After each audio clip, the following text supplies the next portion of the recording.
주님과 함께하는 이 고요한 시간, 주님의 보좌 앞에 내 마음을 쏟네. 모든 것 아시는 주님께 감출 것 없네. 내 맘과 정성 다해 주 바라나이다. 나 염려하지 않아도 내 쓸 것 아시니 나 오직 주의 얼굴 구하게 하소서. 다 이해할 수 없을 때라도 감사하며 날마다 순종하며 주 따르오리다.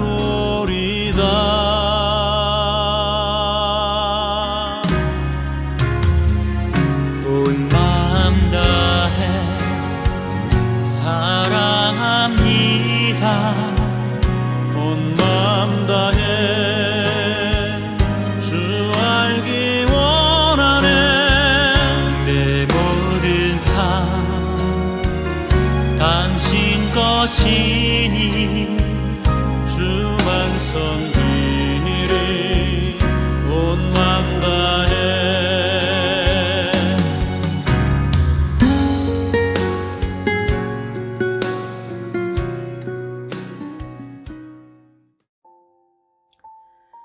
이 시간 같이 보실 말씀은 로마서 10장 5절에서 21절의 말씀입니다. 그리스도인은 하나님의 말씀대로, 즉 성경대로 사는 사람들입니다. 그렇다면 성경대로 사는 것은 무엇일까요? 유대인들은 성경의 말씀대로 살기로 유명합니다. 유대인들은 유제품과 고기를 함께 먹지 않습니다. 같은 그릇에 놓지도 않고 몸 안에서 섞이지 않게 하기 위해서 시간을 길게 두고 두 음식을 따로 먹기도 합니다. 이것은 출애굽기 34장 26절의 말씀 때문인데요. 말씀을 보시면 너의 토지 소산에 처음 익은 것을 가져다가 너의 하나님 여호와의 전에 드릴지며 너는 염소 새끼를 그 어미의 젖으로 삼지 말지니라 라고 말씀하고 있습니다. 또한 집 안과 문 입구에 말씀을 새겨 넣어서 집을 나갈 때나 들어올 때에 말씀에 입을 맞추어서 말씀을 기억하는 행위를 합니다. 이것을 매추자라고 하는데요. 유대인들은 출입문에 붙인 이 매추자를 손에 대는 것을 자녀들에게 가르칩니다. 사진에 보이는 것이 매추자인데요. 말씀을 써서 두루마리 형태로 말아서 그 안에 집어넣은 것을 보실 수가 있습니다. 매추자와 비슷한 형태의 테필린이라는 것도 있습니다. 테필린은 사진에서 보이시는 저 네모난 통에 신명기 6장 4절에서 9절의 말씀을 넣은 후 그 말씀통을 이마에 붙이고 왼팔에도 붙이고 7번을 감는 기도용 도구입니다. 7은 성경에서 완전수를 의미하는데요. 우리는 하나님의 말씀 안에서 완성된 존재다라는 의미로 7번을 팔에 감습니다. 이 매추자와 테필리는 모두 신명기 11장 18절에서 20장의 말씀을 지키는 것입니다. 손목에 메고 미간에 붙이고 집 문설주와 바깥문에 기록하라는 말씀이지요. 우리가 잘 아시는 말씀이신데요. 신명기 11장 18절에서 20절의 말씀 제가 읽어드리겠습니다. 이러므로 너희는 나의 이 말을 너희 마음과 뜻에 두고 또 그것으로 너희 손목에 매어 기호를 삼고 너희 미간에 붙여 표를 삼으며 또 그것을 너희의 자녀에게 가르치며 집에 앉았을 때에든지 길에 행할 때에든지 누웠을 때에든지 일어날 때에든지 이 말씀을 강론하고 또 내 집 문설주와 바깥문에 기록하라. 아멘. 이 밖에도 유대인들은 안식일에 금지된 활동 39가지를 정해 놓았습니다. 유대인들은 금요일 오후부터 토요일까지 안식일에는 상점들이 모두 문을 닫습니다. 제가 이스라엘에 갔을 때에도 안식일 주간이 있었는데요. 안식일이 끝나는 밤이 되자 거리에 많은 사람들이 쏟아져 나와서 음식을 사 먹고 쇼핑과 유흥 등을 즐기면서 밤 시간을 보내는 것을 보았습니다. 그들의 종교와 문화를 볼 수 있는 기회이기도 했지만 안식일을 거룩하게 지낸다기보다는 의무적으로 지키는 사람들이 꽤 많다라는 인상을 받았습니다. 앞서 제가 성경대로 사는 것은 과연 무엇인가에 대한 질문을 드리면서 유대인들의 성경대로 사는 것에 대해 말씀을 드렸습니다. 성경대로 산다는 것은 과거 이스라엘 백성들이 지켰던 구약의 그 율법을 회복시키는 일이 아닙니다. 예수님 시대에도 종교 지도자들이 말씀대로 산다면서 조상에게 물려받은 전통을 지키려고 했습니다. 장로들의 유전이라고 하는 고르반이 바로 이러한 대표적인 전통이지요. 고르반은 자신의 재산 중 일정 부분 또는 전부를 하나님께 드리는 예물이다라고 하는 뜻의 고르반이다라고 정해놓는 것입니다. 고르반으로 정해진 재산은 다른 용도로 사용할 수가 없습니다. 사람들은 이것을 부모를 돌보지 않으려는 일에 이용하였고 부모가 돌아가신 후에는 고르반을 취소하여서 자신의 재산으로 다시 돌려놓기도 했습니다. 말씀대로 산다고 하면서 오히려 말씀을 어기고 사는 이율배반적인 모습인 거죠. 이와 같이 사람은 율법을 모두 지키고 살 수 없기 때문에 율법을 모두 지켜야 구원을 얻는다면 이 땅에 구원을 받을 사람은 아무도 없을 것입니다. 오늘 본문 6절에서 7절의 말씀 읽으시겠습니다. 믿음으로 말미암는 의인은 이같이 말하되 내 마음에 누가 하늘에 올라가겠느냐 하지 말라 하니 올라가겠느냐 함은 그리스도를 모셔내리려는 것이요 혹 누가 음부에 내려가겠느냐 하지 말라 하니 내려가겠느냐 함은 그리스도를 죽은 자 가운데서 모셔 올리려는 것이라. 아멘. 성경대로 산다라는 것은 그리스도와 가까워지는 것입니다. 사도 바울은 열정적인 유대교인이었습니다. 그러나 그가 다메섹 도상에서 예수님을 만난 후에는 말씀을 통해서 드디어 그리스도를 보게 되었고 이후로는 그리스도를 전하는 바른 복음을 전하는 사람이 되었습니다. 신명기 28장에는 이스라엘에게 임할 복과 저주에 대한 말씀이 있습니다. 순종하면 복을 받을 것이나 불순종하면 저주를 받습니다. 그러나 이스라엘은 저주를 선택했습니다. 그리고 바벨론의 포로 생활을 하게 되었습니다. 그러나 하나님께서는 회복의 은혜를 준비해 놓으셨고 이스라엘이 선택해야 하는 것은 그들에게 매우 가까이 있는 것이었습니다. 8절 말씀 읽으시겠습니다. 그러면 무엇을 말하느뇨? 말씀이 내게 가까워 내 입에 있으며 내 마음에 있다 하였으니 곧 우리가 전파하는 믿음의 말씀이라. 아멘. 말씀은 이스라엘과 매우 가깝게 있었습니다. 이스라엘의 입에 있으며 이스라엘의 마음에 있었습니다. 이 말씀은 신명기에 나오는 표현인데요. 신명기 30장 11절에서 14절까지의 말씀인데 제가 한번 읽어드리겠습니다.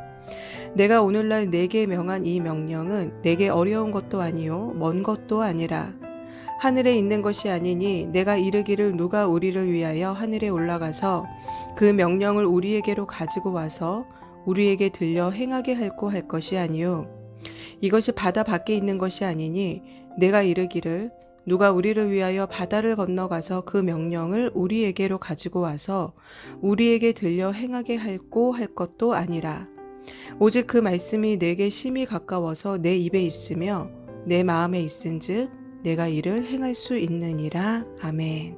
하나님께서 주시는 회복의 은혜 앞에서 이스라엘은 다시 말씀을 선택해야 했는데요. 어려운 선택이 아니었습니다. 그것은 하늘에 있어서 하늘에 올라가서 가져와야 하는 것도 아니었고 바다에 있어서 바다를 건너가서 가져와야 하는 것도 아니었습니다.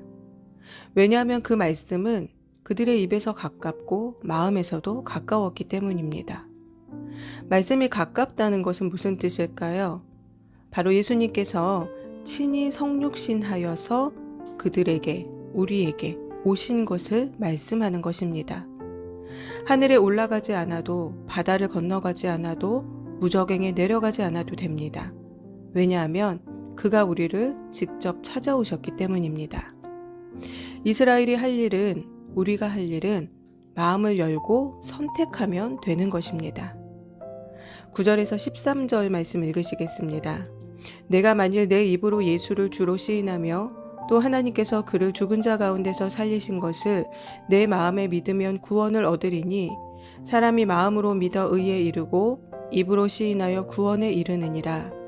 성경에 이르되 누구든지 저를 믿는 자는 부끄러움을 당하지 아니하리라 하니 유대인이나 헬라인이나 차별이 없음이라 한 주께서 모든 사람의 주가 되사 저를 부르는 모든 사람에게 부요하시도다. 누구든지 주의 이름을 부르는 자는 구원을 얻으리라. 아멘. 성경대로 사는 것은 그리스도를 믿는 것인데요. 17절 말씀에는 믿음은 들음에서 나며 들음은 그리스도의 말씀으로 말미암는다라고 말씀합니다. 13절에는 또한 누구든지 주의 이름을 부르는 자는 구원을 얻으리라 라고 말씀하고 있습니다. 누가 주의 이름을 부릅니까? 그리스도를 믿는 자가 부를 수 있다라는 것입니다. 14절 말씀입니다. 그런즉 저희가 믿지 아니하는 일을 어찌 부르리요? 듣지도 못한 일을 어찌 믿으리요? 전파하는 자가 없이 어찌 들으리요? 들어야 믿을 수 있으며 믿어야 부를 수가 있습니다. 그러나 이스라엘은 듣기를 거부했습니다. 행위로 구원을 받는 것이 아닙니다. 믿어야 구원을 받을 수 있습니다. 그리고 들어야 믿을 수가 있습니다. 성경대로 사는 것은 행위가 아니라 믿는 것입니다. 그리고 그 믿음으로 열매가 나타나는 것이 바로 행위가 되는 것입니다. 예수님께서 친히 사람의 모습으로 눈앞에 찾아오셨음에도 이스라엘은 예수님을 거부했습니다. 선택하지 않았습니다. 듣지 않았습니다. 듣지 않으니 믿지도 않게 되었습니다. 20절에서 21절 말씀입니다. 또한 이사야가 매우 담대하여 이르되 내가 구하지 아니하는 자들에게 찾은 바 되고 내게 문의하지 아니하는 자들에게 나타났노라 하였고 이스라엘을 대하여 가라사대 순종치 아니하고 거스려 말하는 백성에게 내가 종일 내 손을 벌렸노라 하셨느니라. 아멘. 그들이 거부한 복음은 그들이 선시했던 이방인들 모두에게 선포되어서 하나님의 백성이 아니었던 자들이 하나님의 백성이 되는 은혜의 역사가 일어났습니다. 하나님은 순종하지 않은 백성들에게 온종일 손을 벌려 복음을 받아들이길 원하셨습니다. 복음은 그들이 굳이 손을 뻗지 않아도 닿을 만큼 매우 가까이에 있었습니다. 그러나 그들은 듣지 않았습니다. 선택하지 않았습니다. 오늘 말씀의 제목은 구원을 얻는 믿음입니다. 여러분, 행위는 쉽습니다. 세상에 하나님을 믿지 않는 사람들도 생전 모르는 사람들을 위해 봉사하고 구제하는 일을 합니다. 그리스도인이 성경대로 사는 것은 행위로만 사는 것이 아니라 믿음으로 살아 그것이 행위의 열매로 나타나는 것입니다. 그리스도는 율법의 완성으로 오셨습니다. 율법을 지켜서 구원받을 수 없다는 것을 아시는 하나님께서 그리스도를 우리에게 보내주신 것입니다. 오늘 본문 10절에는 사람이 마음으로 믿어 의에 이르고 입으로 시인하여 구원에 이르느니라 라고 말씀하고 있습니다. 마음으로 믿으려면 먼저 들어야 합니다. 선포된 말씀을 듣고 들은 말씀을 믿고 그 믿은 것을 입으로 시인하는 것, 이것이 바로 구원을 얻게 되는 과정입니다. 우리의 믿음 생활에 비하면 유대인들이 말씀대로 사는 것은 너무나 존경스럽기까지 합니다. 그러나 그들은 말씀을 지키고 살려고 애쓰고 있으나 정작 말씀을 잘 모르고 있습니다. 그들은 구약 성경만을 믿습니다. 그러나 그들이 믿는 창세기에서부터 이미 그리스도가 오실 것을 말씀하고 있음에도 그들은 그리스도를 거부하고 있습니다. 그러니 성경을 믿는다라고 말하지만 실상은 성경을 믿지 않는 것이 됩니다. 성경에서 선포된 첫 번째 복음이라고 하는 창세기 3장 15절의 말씀에는 여자의 후손이 뱀의 머리를 부술 것에 대해 말씀하고 있습니다. 마리아에게서 성령으로 잉태되어 나신 예수 그리스도께서 사단을 멸망시키시고 최후 승리하실 것을 말씀하시는 것입니다. 듣고 싶은 말씀만 듣고 내 마음대로 해석하고 적용하는 것은 말씀을 올바로 듣는 것도 아는 것도 아닙니다. 우리에게도 유대인들과 같이 구원에 대해 잘못된 해석을 가지고 신앙생활을 하는 경우가 있습니다. 말씀이 내 입에 내 마음에 있다라고 하신 하나님의 말씀은 오늘 우리에게도 동일하게 선포되어진 말씀입니다. 듣지 않으면 믿음은 생겨나지 않습니다. 신명기의 말씀과 같이 우리 또한 하늘이나 바다나 무적에게 내려가지 않아도 말씀이 이미 우리 가까이에 있습니다. 우리가 마음을 열어 그 말씀을 듣는다면 믿어지는 은혜가 임할 것이며 우리의 입술로 그리스도를 주로 시인하게 될 것입니다. 이것이 바로 구원을 얻는 믿음의 과정이자 결과입니다. 어떤 사람이 지옥 간증의 영상을 올렸습니다. 자신이 지옥에 가보니 이 땅에서 그동안 신앙으로 존경을 받던 전 세계 유명한 사람들이 다 있었는데 목회자들도 상당수 그곳에 있더라는 것이었습니다. 그러면서 유명한 분들의 이름을 모두 나열해 놓았습니다. 개인의 간증이니 신뢰도를 검증하기는 어렵지만 보여지는 행위나 자격으로 구원을 얻지 못한다라는 것을 말하고자 함이 아니었나라는 생각을 했습니다. 사람은 속여도 하나님을 속일 수가 없지요. 하나님을 속여서 천국에 가는 것은 불가능한 일입니다. 구원은 받았으나 여전히 옛사람의 습성을 버리지 못하고 살다가 천국에 가는 사람들을 부끄러운 구원을 얻었다라고 말합니다.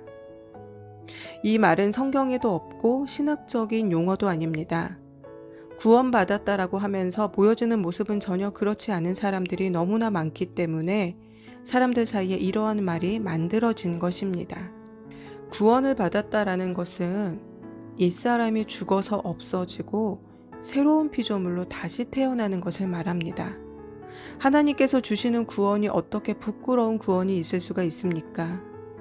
구원은 하나님의 은혜이며 하나님의 선물이며 돈을 주고도 살 수 없으며 어떠한 선한 행위로도 얻을 수가 없는 것입니다.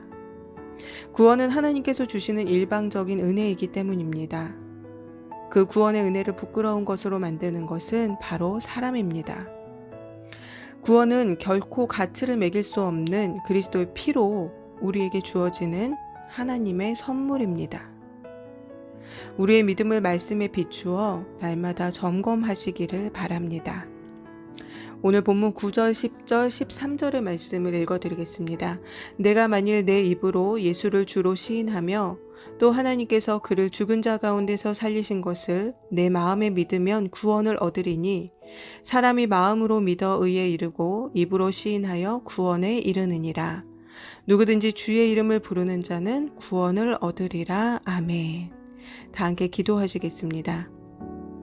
과 함께하는 이 고요한 시간 주님의 보좌 앞에 내 마음을 쏟네 모든 것 아시는 주님께 감출 것 없네 내 맘과 정성 다해 주 바라나이다 나 염려하지 않아도 내 쓸 것 아시니 나 오직 주의 얼굴 구하게 하소서 다 이해할 수 없을 때라도 감사하며 날마다 순종하며 주 따르오리다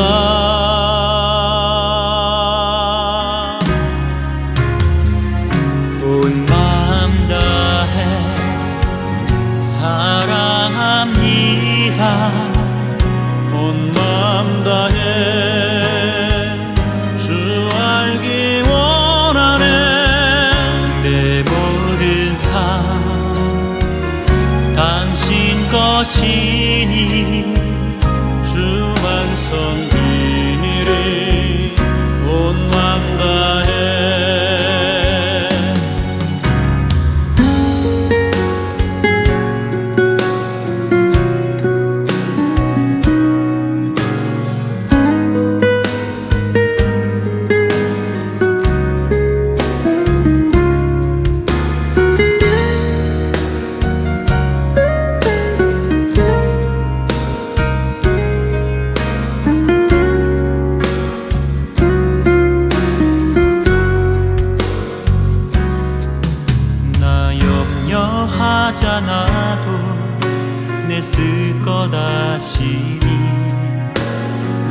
오직 주의 얼굴 구하게 하소서. 다 이해할 수 없을 때라도 감사하며 날마다 순종하며 주 따르오리다.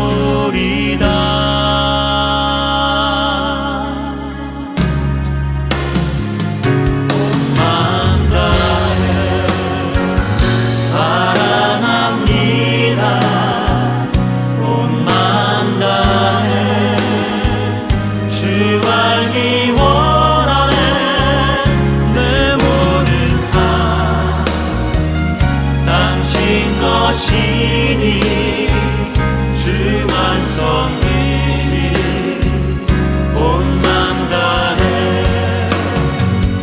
온 맘 다해 사랑합니다 온 맘 다해 주 알기 원하네 내 모든 삶 당신 것이니 주만 섬기리 온 맘 다해 내 모든 삶 당신 것이니 주만 섬기리 온 맘 다해